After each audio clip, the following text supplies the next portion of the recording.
Meghan does seem to have a thing for the elderly lately. First, she was chatting up that 89-year-old billionaire Gordon Getty, and then she went after the 89-year-old feminist icon Gloria Steinem, who she tricked into presenting her with an award to celebrate Meghan's work in female empowerment.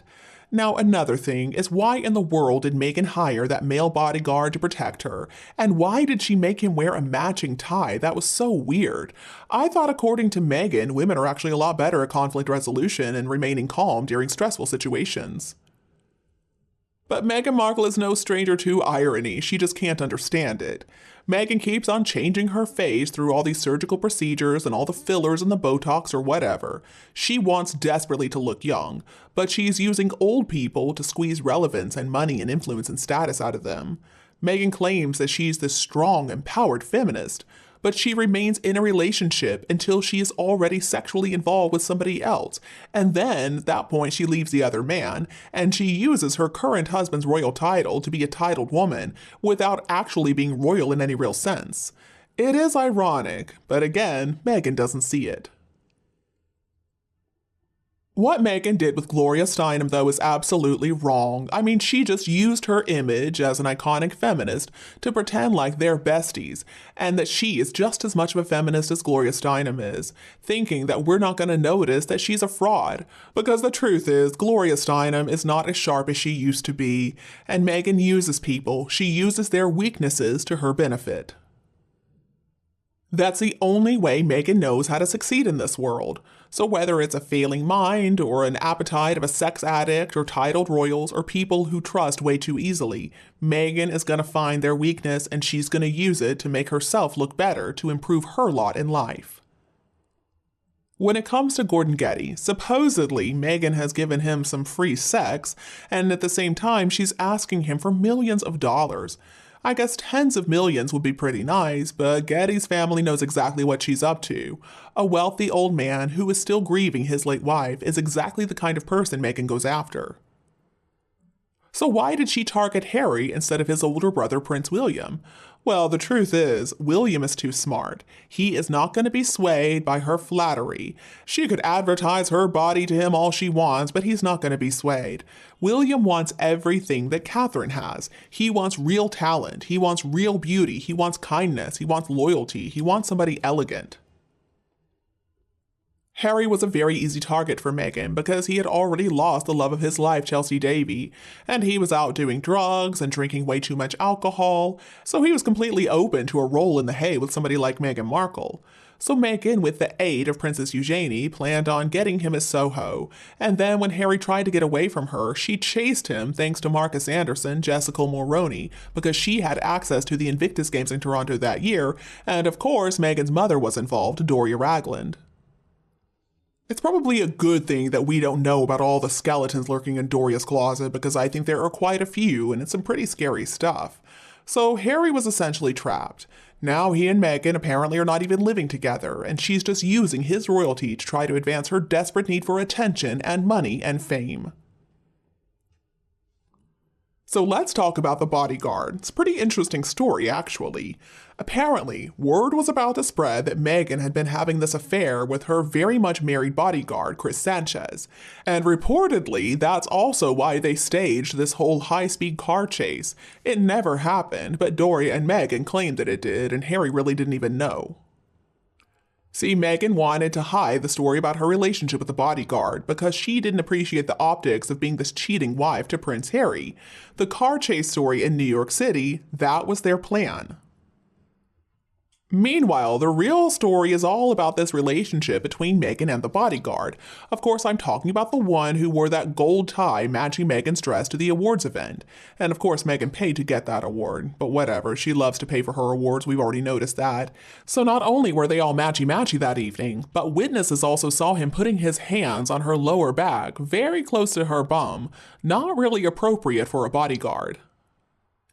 In fact, a lot of people said that his hands seemed to slip on down to her bottom, and many people talked about how familiar he was with her. I mean, this is the woman who supposedly was his boss. So Harry was holding Meghan's hands, but the bodyguard gets to hold on to her butt. It is weird, but then again, this is Meghan we're talking about, so I'm not really surprised by anything. The irony, though, is pretty clear. Meghan has always wanted to have Harry's hands in her hand, but she wants that cute bodyguard to hold her bottom. Obviously, they have a very inappropriate, intimate relationship, but she is still married to Harry. Meghan always needs a man. That is the opposite of a feminist. Considering that Meghan insists that she's this feminist icon, she should be just fine climbing the ladder of success all by herself, but apparently she's not. Another thing is, this alleged high-speed car chase that happened in Manhattan had Meghan's new man in the gold tie sitting in the front seat. Meghan looked terrified, didn't she? Driving 80 miles an hour through the crowded streets of New York City must be pretty scary considering the streets are gridlocked. The driver looks pretty relaxed, though. If it's true that Meghan and this bodyguard really are having an affair, then I'm sure she is using him for some other purpose as well. I mean, she could be after who he knows. Perhaps he's the bodyguard for some other famous couple, who knows, the Obamas, for example. I wouldn't be a bit surprised if during a little bit of pillow talk, Meghan's getting some information for her next book or podcast series. Because we know good and well that man does not have enough money to keep Meghan happy.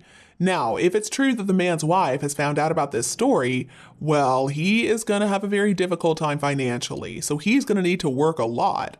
Maybe he's just a stepping stone in Meghan's life. I just feel sorry for the wife of the bodyguard. It's horrible what Meghan has done to her. You know, Meghan's just going to jump from one bedroom to the next bedroom as soon as it suits her. But she's probably just having fun with this guy.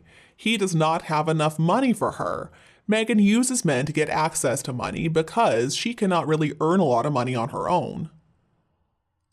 And I am talking about real money. I'm talking about millions and billions. I'm not talking about the hundreds of thousands that Meghan made on suits. Let's talk about 100 million for starters. Bodyguards and private jets and 16-bathroom McMansions, and also scandals that are covered up by that very money. She wants the wife of this poor guy to know that she has the power, and Meghan is basically just a cut queen. She's a horrible piece of work. She is not getting her way in the greater scheme of things, so she's going to take it out on some poor innocent people. I think anyone else would be looking at the person they're helping, or maybe down at that person's feet to make sure they were safe. But not Meghan. She's always looking straight at the camera. I think Meghan herself said it best when she referred to herself as a fraud for lying about having an actor's equity card, when in fact she hadn't earned one. Suits asked the question, and she lied. Well, Meghan knows she's a liar, she's a fraud, and the irony is just impossible to miss. And it seems like Meghan could also just be trying to copy the life of Diana again, because Diana herself admitted that she was the first one to cheat on Charles when she had that affair with her married bodyguard back in 1984. And then, when the news about the affair came out, his wife left him, she took the kids, and he lost his job with the Met. And let's not forget how she passed away. She passed away in a high-speed car chase in Paris. They were running away from paparazzi. And Meghan needs to stop with her plagiarism because most people, with the exception of the very naive and gullible paid-for Sussex squad, can see her for the phony that she really is. All of this has happened because Meghan is a delusional narcissist. She controls Harry, and her mother is very disturbed. So now Harry doesn't have anything. He doesn't have friends. He doesn't have family. He has nothing at all. She is his everything. She was his everything in the beginning until she took it all away. She made Harry feel amazing way back in the day. She made him feel like everything was his for the taking. But now she is making it clear that everything is hers for the taking because she is taking everything away. She's putting him down and she's telling him this whole mess is his fault. Harry is doing everything in his power to try to remember what his life was like, where he came from, and also to not embarrass himself by completely falling apart. I remember when my own brother got involved with somebody like Meghan Markle and it just about killed him.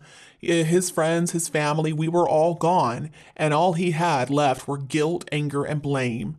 I do hope that Harry's like my brother, and I hope that he can be strong enough to escape, because he is not going to get a second chance.